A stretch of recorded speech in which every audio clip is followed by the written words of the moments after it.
I never used to believe in road ghosts.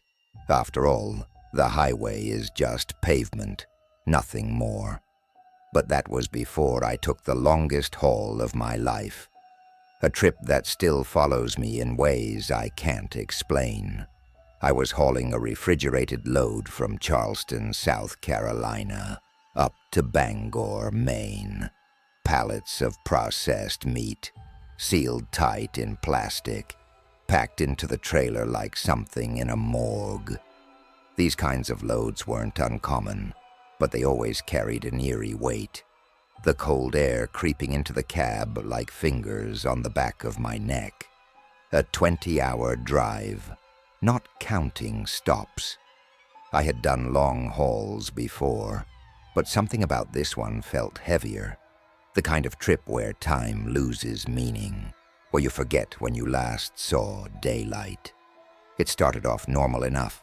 Open roads, the hum of the engine, the monotony of mile markers ticking by.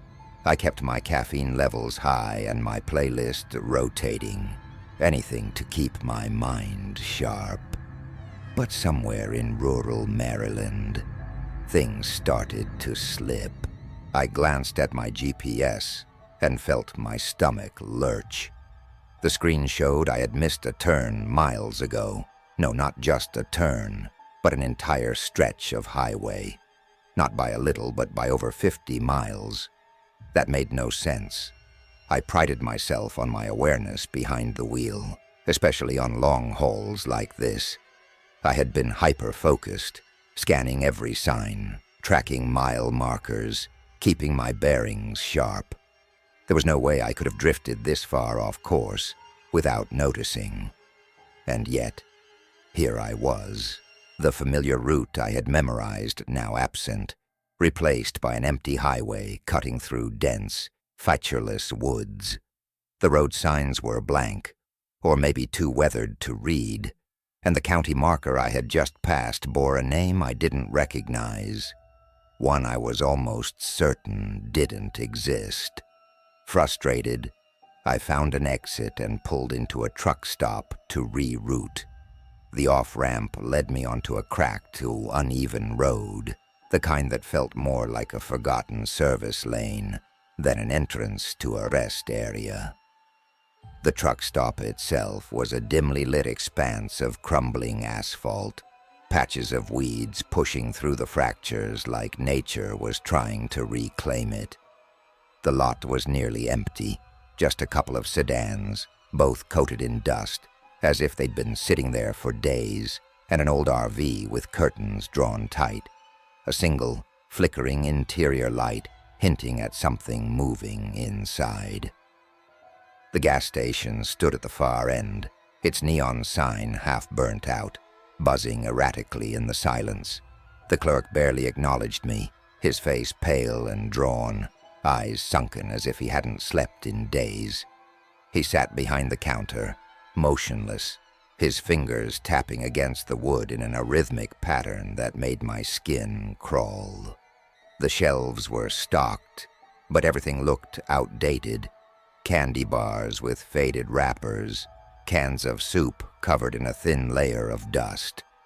The air smelled stale, like the place had been abandoned for years and someone had just reopened it for the night, but forgot to let in fresh air. Somewhere in the back, a cooler hummed too loudly, the sound a grating, uneven whine, like a machine struggling to stay alive. I grabbed an energy drink and made my way back to the truck, my skin prickling with unease. The highway ahead stretched long and lonely, barely a car in sight. That's when I noticed the first sign something was wrong. My dashboard clock was frozen. It read 2:47 a.m. I tapped it, jiggled the wiring, but it didn't budge. My phone showed the same time, 2:47 a.m. The world outside was unmoving, like I had slipped into a moment that refused to pass.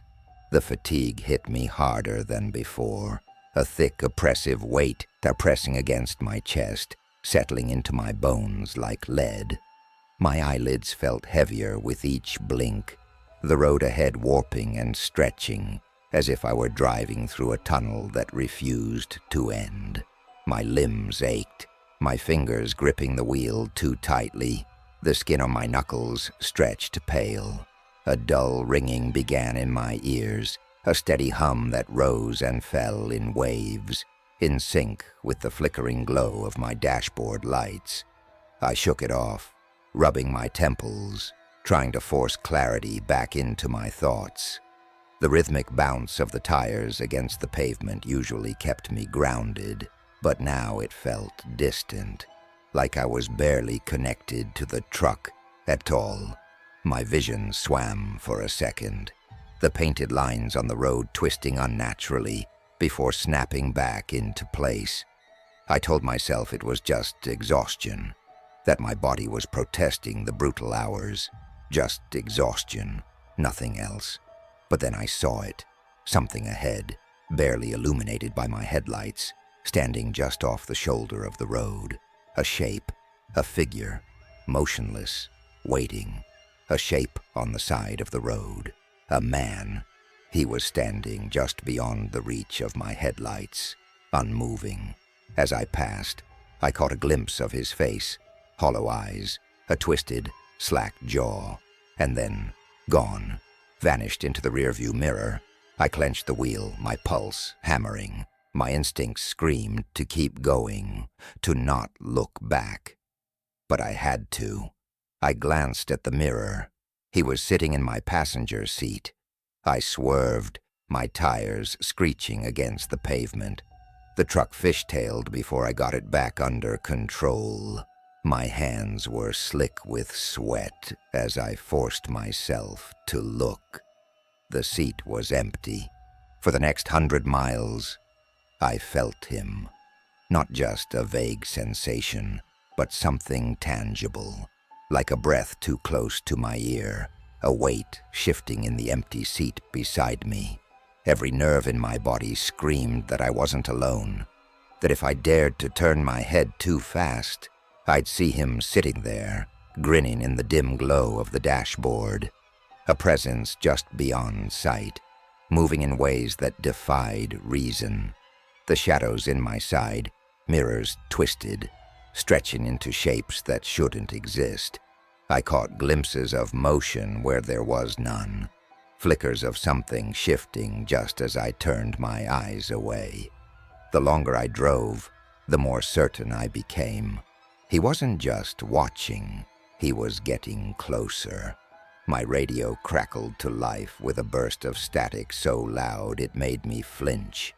The dial was still set to off, but that didn't matter. A garbled voice seeped through the white noise, broken syllables, whispers that almost formed words but never quite did. I reached for the knob with a shaking hand, but the moment my fingers brushed it, the static cut out. Like something knew I was listening. The GPS became useless, the screen flickering between different routes, the map resetting over and over. At one point, it displayed nothing but a blank screen with a single, pulsing dot where my truck should have been.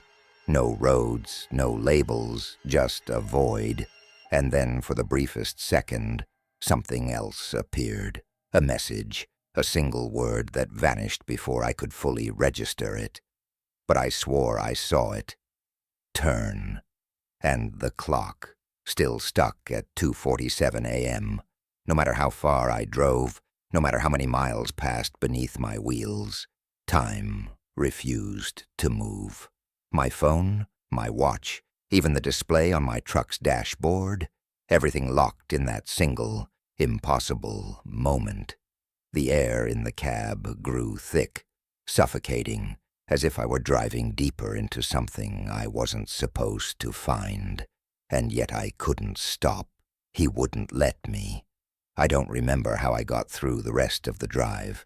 Just flashes, road signs for towns I'd never heard of, an overpass covered in strange symbols, a gas station I stopped at twice, even though I had never turned around. When I finally rolled into Bangor, the sun was rising. My clock still read 2:47 a.m. My phone was dead. I stumbled into the depot, feeling like I had been driving for years, like I had aged a decade in one night. The dispatcher barely glanced at me as I dropped off the keys. I wanted to tell someone, to explain what had happened, but the words caught in my throat. Because how do you tell someone that time stopped for you? That you drove through somewhere that doesn't exist? That something got into your truck and rode with you for miles? I took a bus back home. Haven't driven long haul since. Haven't touched a truck. But sometimes, late at night, I wake up to the sound of static. And for just a moment, my bedside clock flickers. 2:47 a.m.